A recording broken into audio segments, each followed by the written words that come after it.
I still remember the first time I saw him.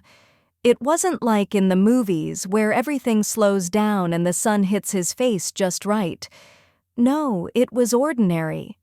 He bumped into me at the coffee shop near my apartment, spilling a little of my latte on my notebook.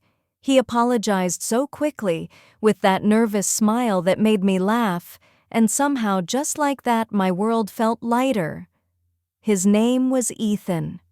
And from that moment, I knew my life would never be the same.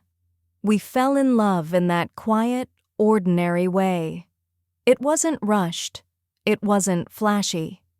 We spent evenings walking in the park, laughing over silly jokes, sharing music, and talking about dreams we barely believed we could reach.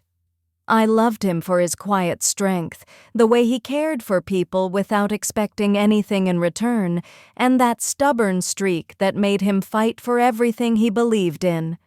Then one evening, everything changed. He told me he had to leave. Not a trip, not a short assignment. He had to go to war.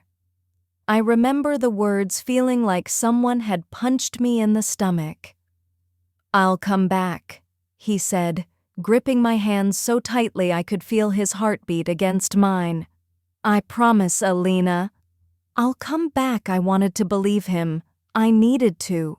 I nodded, but the truth was, I had never felt fear like that before. He left a week later.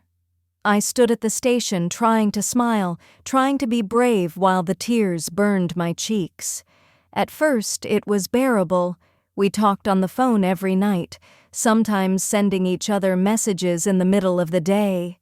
I clung to every little thing he sent me, a joke, a song, a simple, "I miss you." Those messages became my lifeline. But as the days turned into weeks, the calls became less frequent, sometimes delayed, sometimes cut off. And that fear in my chest, it never went away. I found myself walking to the park we used to go to, holding his old jacket around me. His scent lingered there, faint, but enough to make me feel close to him for a moment. I'd sit on our favorite bench and imagine him walking beside me, telling me everything would be okay. But every time my phone rang and it wasn't him, my heart would sink a little. Letters arrived slowly, sometimes late, handwritten with his familiar scrawl, telling me about the days he spent in places I couldn't imagine. The words were meant to comfort, but I couldn't help but feel the weight of what he left behind. Each letter was filled with hope, courage, and love. But also I could sense the fear he tried so hard to hide. One night I read a letter over and over, the words blurring because of the tears I refused to stop. He wrote about a patrol, how he had to watch over others, how he missed me so much it hurt. I remember whispering to the empty room, "Come back to me. Please, just come back." As months passed, the world outside felt brighter, but my own world grew smaller. I stopped going out as much. I couldn't stand seeing couples laughing together because it reminded me that he wasn't here. I spent nights staring at the ceiling, memorizing every curve of his face from photos on my phone, replaying every laugh, every kiss, every "I love you" we ever shared. And then came the day that changed everything. The news didn't come in a letter. It didn't come in a text.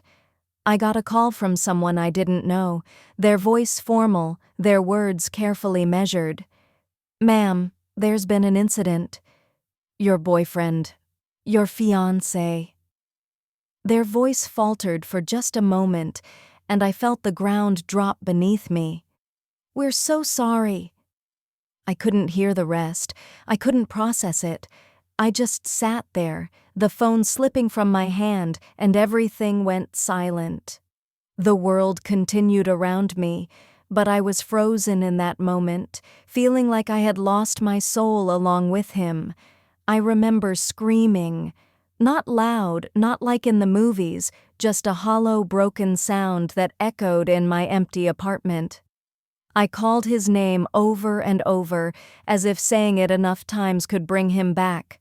But there was only silence, only the memory of his hand in mine, only the warmth that no longer existed. That night, I didn't sleep. I couldn't. I couldn't stop thinking about the first day I met him, the way he laughed, the way he loved me. And I realized in that moment that the war had taken him from me. Not slowly, not gradually, but all at once. I sat on our bench in the park the next day, clutching his jacket to my chest, trying to feel something, anything. And I cried, not just for him, but for the future we would never have, for the quiet life we dreamed of, for all the mornings I would wake up expecting him to be there and finding only emptiness. But even in my grief, I held on to one thing: his memory. The love we shared was real. It was ours. And though the war took him, it could never erase what we had.